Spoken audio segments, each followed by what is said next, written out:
In the myths of ancient civilizations, there is a recurring fear of gods who do not dwell in the heavens, but deep beneath the earth. These were not beings of light and salvation, but rulers of the underworld who demanded blood to maintain the balance between life and death. To the ancients, the earth itself was alive, a living entity that could both nurture and destroy. They believed that these hidden gods required offerings to keep the cycle of existence turning, and blood was seen as the most sacred gift. Blood was not just a physical substance, it was the essence of life, the force that connected the living to the divine. To spill it intentionally was to release power, to bridge the gap between this world and the realm of shadows. In many cultures, this act was not one of cruelty, but of necessity, a way to honor forces that could not be ignored. These ideas were not only found in mythology, but also in esoteric traditions and occult teachings. Hidden orders and secret rituals spoke of entities that fed on life force energy rather than prayer or worship. Blood, with its primal vitality, was thought to nourish these forces and keep their influence alive. This leads to a haunting question. Who are these secret gods, and what do they gain from blood sacrifice? Were they simply stories meant to explain the mysteries of life and death? Or were they real spiritual presences that still linger in the shadows of our world? Some teachings suggest they were never just metaphors, but beings that continue to feed on the energy of suffering and death even today. To uncover their secrets, we must turn to the underworlds of the past.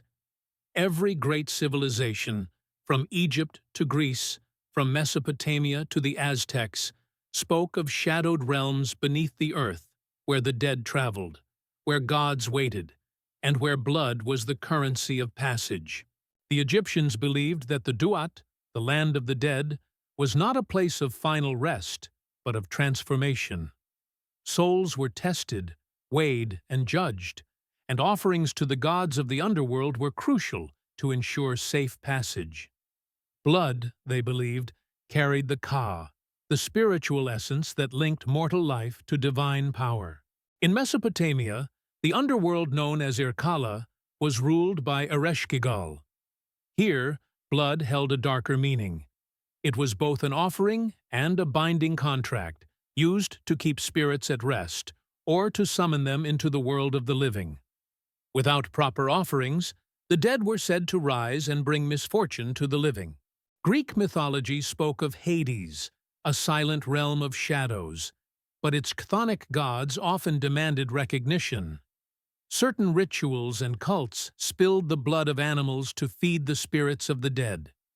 In Homer's tale, Odysseus could only speak to the shades of the underworld after pouring blood into a trench, giving them the strength to cross the veil. The Aztecs believed that their underworld, Mictlan, was the final destination of most souls. Yet for them, blood was more than a passage. It was the very fuel of the cosmos. Human sacrifices were offered not from cruelty, but from a belief that the sun and stars would cease to move without the nourishment of life force. Across these cultures, blood was viewed as a gateway between the worlds. It was both an offering and a key, unlocking doors between the living and the dead. The belief that blood carried spiritual power was universal, echoing through rituals meant to sustain the very structure of reality. The gods of the underworld were known as Chthonic deities, and they were often as feared as they were revered. Unlike the shining gods of the heavens, these beings ruled the dark realms of death and transformation. Hades, the Greek god of the underworld, was not seen as cruel, but as an inevitable force that claimed all life in the end. His queen, Persephone, symbolized both death and rebirth, moving between the underworld and the world of the living with the seasons. Other deities were far more demanding. Hecate, the goddess of crossroads and magic, was often invoked with blood offerings in secret rites. To her followers, blood was the key to unlocking her power, a way to summon her guidance through the shadows. In the East, The fierce goddess Kali was both a destroyer and a mother figure, and her worship in certain forms included blood sacrifices, symbolizing the cycle of destruction and renewal. Then there were gods like Moloch, infamous for blood rituals involving fire and sacrifice. Ancient texts describe him as a being who thrived on offerings of life itself. To those who followed his cult, blood was the ultimate form of devotion, a way to ensure favor or survival in a world ruled by relentless powers. These gods were not always viewed as evil. They represented forces that were primal and necessary: the inevitability of death, the pain of transformation, and the promise of rebirth. Sacrifice was not meant as blind violence, but as an exchange, a recognition that life and death were two sides of the same coin. In many ancient cults, the spilling of blood was seen as a sacred act of connection. It was believed that this act opened doors to the other world, allowing humans to speak to the gods who lurked in the shadows. The ritual was both feared and respected, for it was thought to hold the power to shift the balance of fate itself. Blood has always carried a deep symbolic weight, even beyond its role in religion. Many esoteric traditions describe it as the vessel of life force, containing the same vital energy that animates the body and soul. To spill blood was to release that energy, to transform it into an offering that could be consumed by forces unseen. In mystical teachings, blood was often called a form of spiritual currency. Just as wealth and gold moved empires, blood was believed to move the will of the gods. It was thought that spirits, demons, and other worldly entities could be nourished by this energy, using it to strengthen their influence in the physical world. The Aztecs believed this so strongly that their entire empire was built around the idea of feeding the gods through blood. Without constant offerings, they feared that the world would collapse. In Phoenician and Canaanite traditions, blood sacrifices to deities like Moloch were seen as the highest form of devotion, acts that could secure divine favor or protection. This idea did not vanish with the fall of ancient empires. Even in more modern occult practices, blood is sometimes used symbolically or literally in rituals. It represents the ultimate act of giving, a direct transfer of personal power to whatever spiritual force the practitioner seeks to invoke. In this sense, blood is both a key and a fuel, capable of bridging the gap between human will and divine presence. There is a darker belief hidden in these teachings, one that suggests certain entities rely on this energy to maintain their presence among us. To feed them blood is to keep them alive, and without such offerings, their power might wither. This is why, in some traditions, blood is treated not only as sacred, but as dangerous, for it has the power to attract things from beyond the veil.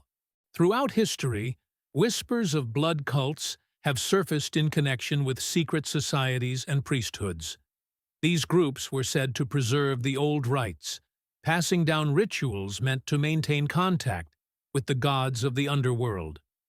In Mesopotamia, certain sorcerers and temple priests were rumored to practice ceremonies that involved the controlled spilling of blood, believing it allowed them to negotiate directly with chthonic forces. These rites were often performed in shadow, hidden from the eyes of the public, as the power they called upon was considered dangerous and forbidden. The Greek mysteries of Eleusis and Dionysius, while outwardly focused on themes of life and rebirth, also carried traces of older, bloodier traditions. There were cults devoted to Dionysius that believed blood sacrifices could draw down his divine madness, merging the human soul with the raw energy of life and death. These rituals were not just acts of worship, but initiations, tests of faith, and gateways to higher states of consciousness. Over time, the idea of sacred bloodlines began to emerge, especially among royal families and spiritual leaders. The blood of kings, priests, or warriors was thought to carry a divine spark, making it more potent in ritual contexts. Some esoteric traditions claimed that certain families were directly descended from the gods or their chosen servants, and their blood was seen as a key to spiritual power. These ideas created an obsession with lineage, inheritance, and the purity of blood, which in turn fueled secret rituals designed to protect or enhance that power. Even in later centuries, rumors persisted that hidden orders, whether true or imagined, still performed rituals involving blood. These were not always literal sacrifices, but symbolic acts meant to channel life force energy toward specific outcomes. In many cases, these practices were cloaked in secrecy, not because they were evil, but because they were seen as dangerous knowledge.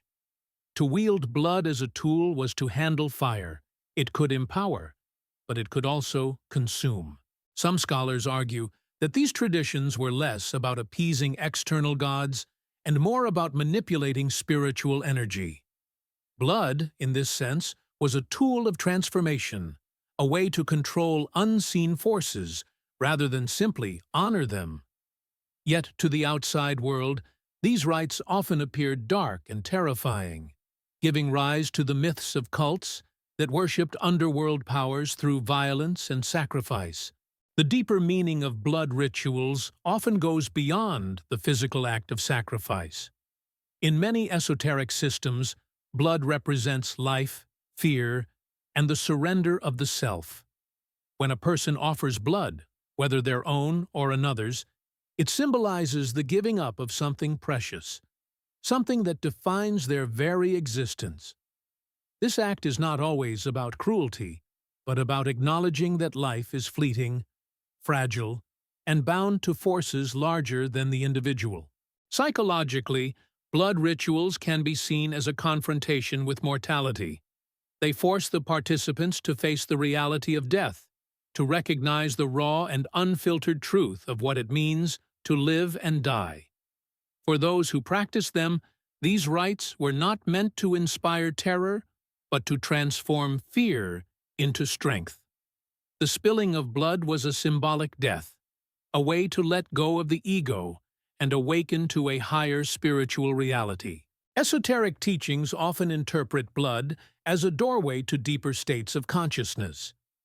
To witness its flow is to confront the essence of life itself, and in some traditions, this confrontation could open the mind to visions or spiritual insight.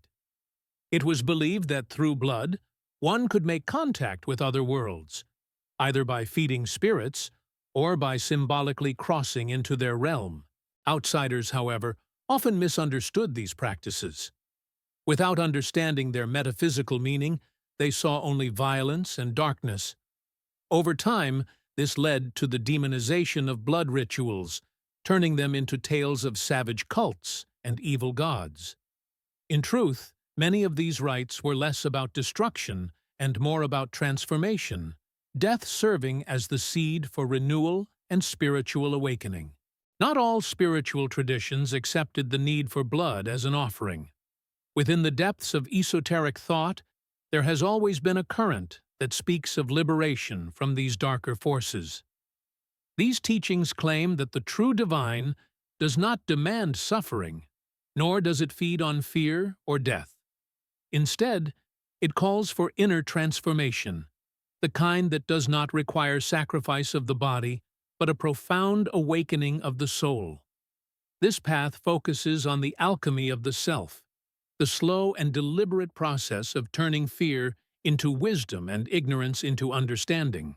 To transcend the powers of the underworld, one must recognize that these forces only hold sway over those who remain bound by fear. Blood, in its symbolic form, represents the hold of mortality, the fear of death, and the unknown. When a seeker understands that true divinity is not found in appeasing external gods, but in realizing their own inner light, the need for blood offerings falls away. Spiritual power shifts from outward ritual to inward realization. Certain Gnostic and mystical traditions rejected the entire idea of blood-based worship, viewing it as a trap laid by false gods. To them, These entities that demanded sacrifice were not the ultimate divine beings, but lower powers, clinging to the material world and feeding off human suffering. The way out was not to continue giving, but to step beyond their grasp entirely, to awaken the soul and remember its connection to the true source of all creation. This path of liberation often involved breaking the cycle of fear, understanding that death is not an end but a transition, and that no external being can own or consume the eternal spark within. Those who walked this path believed that wisdom, love, and knowledge were the real offerings the universe sought. These were not offerings made through blood, but through a life lived in awareness, balance, and truth. As humanity evolved, these teachings slowly surfaced in subtle ways. They reminded us that the power once attributed to gods and spirits has always lived within us. True divinity does not thrive on sacrifice, but on self-realization. In this light, blood rituals become a symbol of the old world, a shadow of a time when fear ruled the spiritual imagination. The new path is one of inner mastery, where no offering is needed but the awakening of consciousness.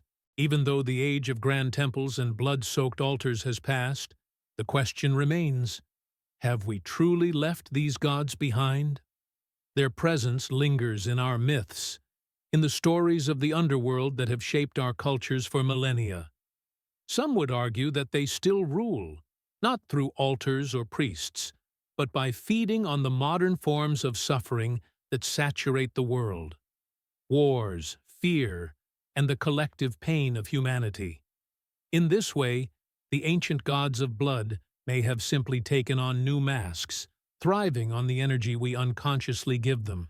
These deities, once feared and honored, may now live in the collective unconscious, shaping our fears and desires in ways we barely recognize. The fascination with death, the cycles of violence, and the obsession with power could all be echoes of these ancient forces, still weaving their influence from the shadows. They may not demand literal blood anymore, but they thrive on the energy of human suffering, feeding on the same life force they have always sought. The ultimate question is whether we remain bound to them. Are we still servants of these old powers, repeating their rituals in modern forms without realizing it?